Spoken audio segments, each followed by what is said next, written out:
Good morning, students. Today, in our social science class, we are studying our first chapter of history, the French Revolution, and it is the sixth part of the chapter. In this video, we are going to discuss the political symbols. In this video, we are going to study about political symbols. The broken chains, bundle of rocks, scepter, snake biting its tail to form a ring, red Frisian cap, blue, white, red, the winged woman, the eye within a triangle, and the law tablet.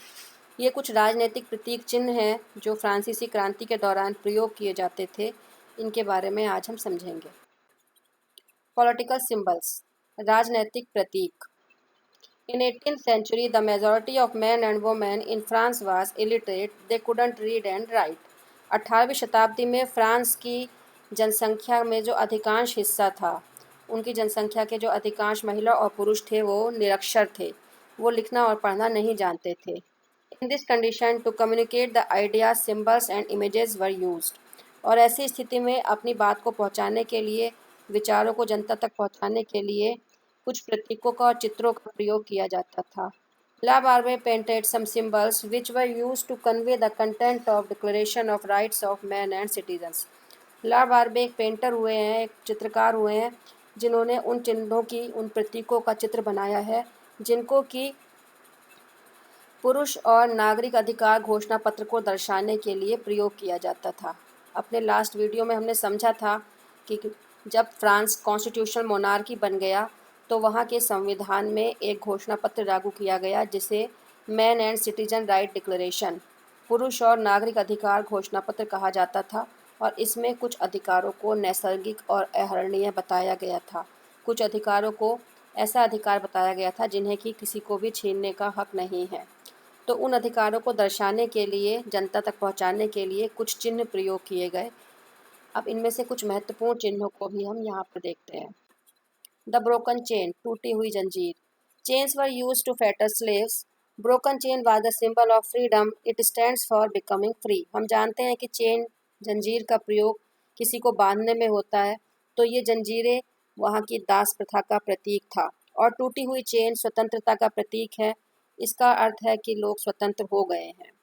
जब France में feudal system या सामंतवादी व्यवस्था थी तो उसमें बहुत सारे लोगों को सर्वेंट बनाकर, स्लेव बनाकर फ्यूडल लोग, सामंत लोग अपने खेतों में, अपने घरों में रखते थे। लेकिन फ्यूडल सिस्टम समाप्त होने के बाद वो सभी लोग फ्री हो गए और ये ब्रोकन चेन इसी चीज़ का सिंबल थी।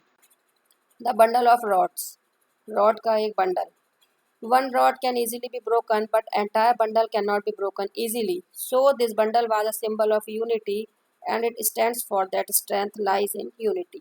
हम जानते हैं कि किसी एक छड़ी को तोड़ना आसान है, लेकिन उसके पूरे बंडल को, उसके पूरे समूह को आसानी से नहीं तोड़ा जा सकता।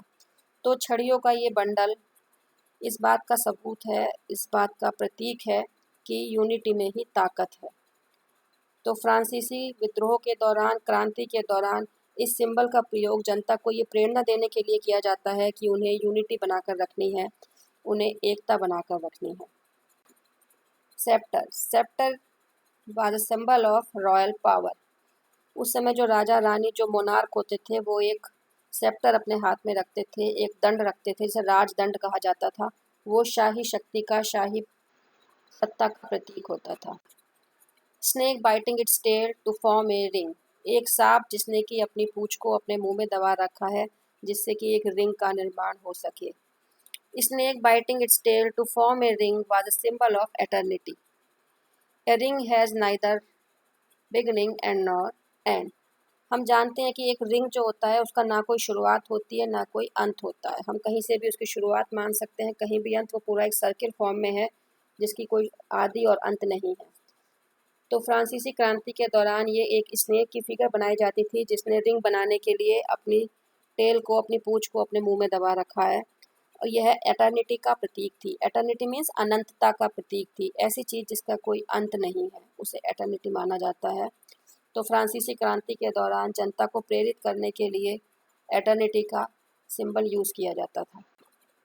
रेड फ्राइजियन कैप, लाल फ्राइजियन टोपी। The red Friesian cap was worn by a slave upon becoming free. It was a symbol of freedom after slavery. जैसा कि पहले मैंने बताया, फ्यूडल सिस्टम के दौरान बहुत सारे लोगों को स्लेव बनाकर फ्यूडल लोग अपने यहाँ रखते थे। सामंत लोग अपने खेतों में, अपने घरों में बहुत से लोगों को दास बनाकर रखा करते थे, और सामंतवादी व्यवस्था समाप्त हो जाने के बाद ये सारे स्लेव फ्री हो गए। All the slaves became free after the abolishment of feudal system and those slaves wore this red cap, so this cap was a symbol of freedom. तो जो वो स्लेव आज़ाद हो गए थे वो अपनी आज़ादी को दर्शाने के लिए इस लाल फ्राइजियन टोपी को पहनते थे। तो ये टोपी आज़ादी का प्रतीक थी, दासता से मुक्ति का प्रतीक थी। Blue white red, blue white red were the national colour of France. ये फ्रांस के राष्ट्रीय रंग हैं। तो ये एक लेडी जिसने कि इन 3 रंगों की ड्रेस पहन रखी है, इसको फ्रांस के राष्ट्रीय रंगों के प्रतीक चिन्ह के रूप में जाना जाता था। द विंग्ड वुमेन, पंखों वाली स्त्री या डैनों वाली स्त्री। The winged women was the personification of the law. पंखों वाली स्त्री कानून का मानवीयकरण थी।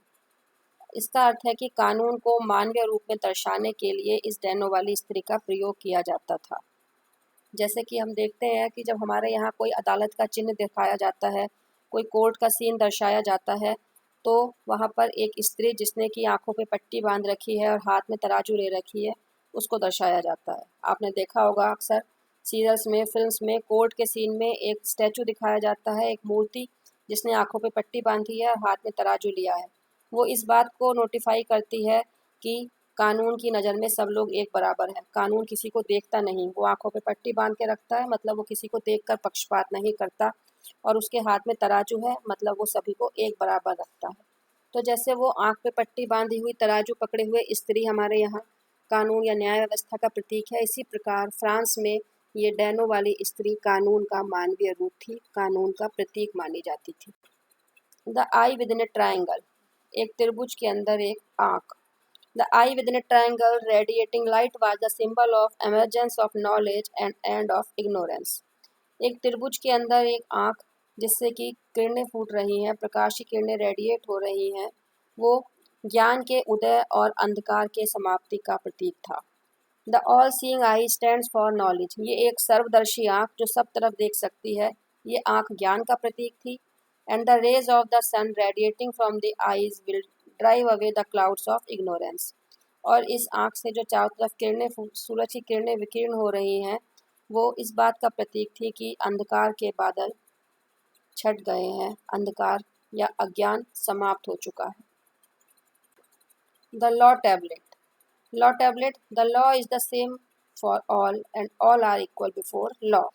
ये लॉ टैबलेट इस बात का प्रतीक थी कि कानून सभी के लिए एक बराबर है और कानून के समक्ष सब लोग एक बराबर हैं। इसका अर्थ था कि फ्रांस में जब ये नया संविधान लागू हो गया है, तो वहाँ जो कानून बनाए जाएंगे वो सबके लिए बराबर होंगे और सभी लोगों को कानून के द्वारा समान अधिकार दिए जाएंगे।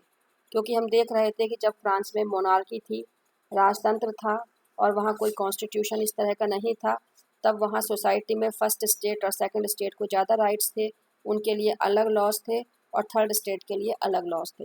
लेकिन अब ये लॉ टैबलेट इस बात को लोगों को एक संदेश दे रही थी कि अब सभी के लिए कानून एक समान है।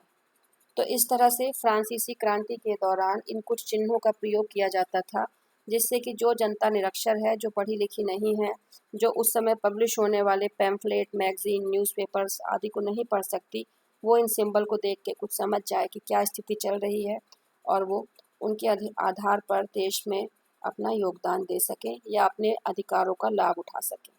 Thank you.